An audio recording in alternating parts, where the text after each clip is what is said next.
Hi friends, welcome back to my channel. నా video చూస్తున్న ప్రతి ఒక్కరికి చాలా చాలా థ్యాంక్స్ అండి. నేను ఈ వీడియోలో వచ్చేసి పర్ఫ్యూమ్స్‌కి అలాగే డియోడ్రెంట్స్‌కి మధ్య ఉన్న డిఫరెన్స్ అయితే చెప్తాను. వీడియో అయితే స్కిప్ చేయకుండా చూడండి. నచ్చితే గనక తప్పకుండా లైక్ చేయండి ఫ్రెండ్స్.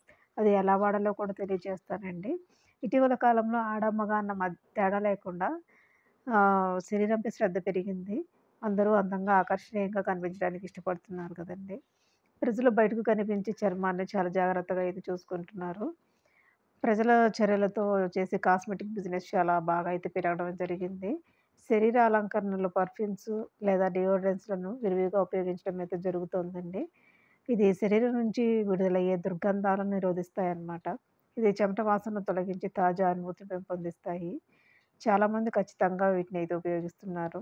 ముఖ్యంగా సమ్మర్ సీజన్ తీసుకోవాలంటే, ఈ సీజన్‌లో ఇంటి నుంచి బయటికి వెళ్ళే ముందు తప్పనిసరిగా ఏదో ఒకటి వాడాల్సిందే అనమాట వీటిల్లో. ఈ రెండిటిని ఉపయోగించని వారు ప్రస్తుతం లేరు అంటే అతిశయోక్తి కాదు. పర్ఫ్యూమ్స్ అలాగే డియోడ్రెంట్స్ 2 సువాసన కోసమే యూజ్ చేస్తారండి.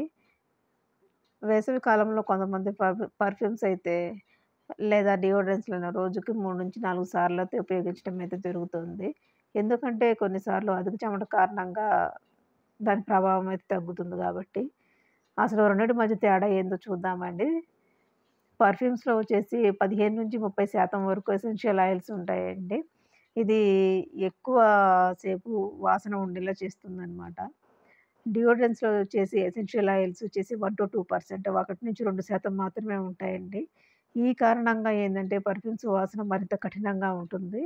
డియోడ్రెంట్స్‌లో వచ్చేసి యాంటీ బ్యాక్టీరియల్ ఏజెంట్స్ అట్లాగే సువాసనలు ఉంటాయి. ఇది చెమట వాసనను నియంత్రించడంలో సహాయపడతాయండి. సువాసన పరంగా చెప్పాలి అంటే పర్ఫ్యూమ్స్ డియోడ్రెంట్స్ కంటే బలంగా ఉంటాయి. ఎక్కువ కాలం ఉంటాయన్నమాట. డియోడ్రెంట్స్ వాసన 4 గంటల పాటు ఉంటే, పర్ఫ్యూమ్స్ వాసన వచ్చేసి 12 గంటల పాటయితే ఉంటుందండి. ఇది వర్తించే విధానంపై కూడా ఆధారపడి ఉంటుందనమాట. పర్ఫ్యూమ్స్, డియోడ్రెంట్స్ రెండిటి పని సువాసన అందించడమే కానీ, వర్తించే విధానంలో స్లైట్ వేరియేషన్ అయితే ఉంటుందండి. అంటే స్వల్ప వ్యత్యాసం అయితే ఉంటుంది. పర్ఫ్యూమ్స్‌లను చర్మంపై నేరుగా వాడకాన్ని నివారించాలండి. ఇది ఎల్లప్పుడూ బట్టలపై మాత్రమే వర్తించాలి. అంటే యూజ్ చేయాలనమాట. అండర్ ఆర్మ్స్ వంటి విపరీతమైన చెమట ఉన్న ప్రదేశాల్లో డియోడ్రెంట్ వాడాలి.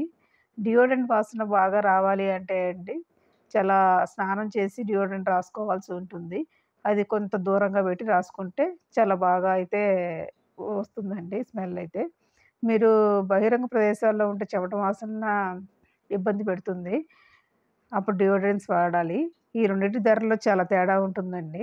డియోడ్రెంట్స్ తక్కువ ఉంటుంది ధర. పర్ఫ్యూమ్ ధర ఎక్కువగా ఉంటుంది.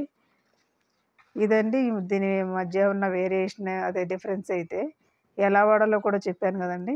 ఏదన్నా మనం టెస్ట్ చేయాలనుకున్నప్పుడు చేతిపై రాసుకొని అది పడుతుందో లేదో టెస్ట్ చేసి యూజ్ చేయటం మంచిదండి. ఇదండి వీడియో అయితే. ఈ వీడియో అయితే మీకు అర్థమయ్యి నచ్చే ఉంటుందనుకుంటున్నానండి. నచ్చితే తప్పకుండా లైక్ చేయండి. అలాగే షేర్ చేయండి. సబ్స్క్రైబ్ చేసుకోవడం మాత్రం మర్చిపోవద్దు friends. Thank you so much for watching అండి.